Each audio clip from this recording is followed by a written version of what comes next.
Indonesia termasuk negara dengan polusi udara yang tinggi. Polusi adalah zat yang mempunyai efek berbahaya atau beracun pada lingkungan. Apakah kalian tahu bagaimana polusi mempengaruhi badan kita?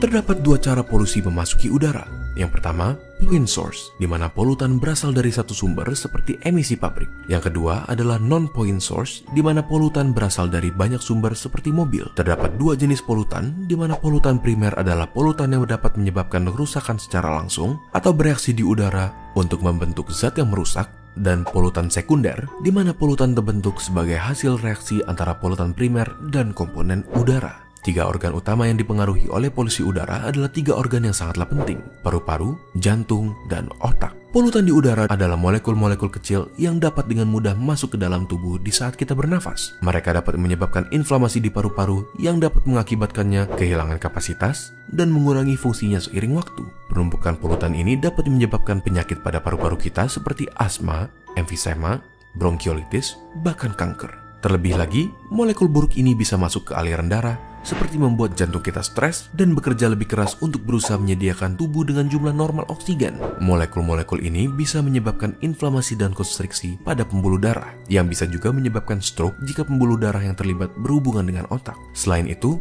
molekul-molekul ini bisa memecahkan plak yang sudah terbentuk sebelumnya di pembuluh darah akibat pola makan yang tidak sehat dan mengakibatkan blokir pada pembuluh yang terlibat. Hal ini dapat menyebabkan kondisi yang mengancam nyawa seperti serangan jantung maupun stroke. Biasanya, mereka yang rentan terhadap masalah kesehatan akibat polusi udara adalah mereka yang mempunyai kondisi pada jantung dan paru-paru, ibu-ibu hamil, bekerja di luar ruangan, orang tua, anak di bawah umur 14 tahun, dan atlet yang berlatih di luar ruangan. Jadi, bagaimana cara kita menghindarinya? Berikut adalah 5 tips dari WHO. Pertama, batasi berjalan di jalanan yang sibuk, dan jika membawa anak kecil, angkat mereka supaya berada lebih tinggi dari posisi knalpot. Kedua, batasi menghabiskan waktu di daerah yang ramai kendaraan seperti lampu merah. Ketiga, jika kalian berolahraga, lakukanlah di daerah yang lebih tidak berpolusi.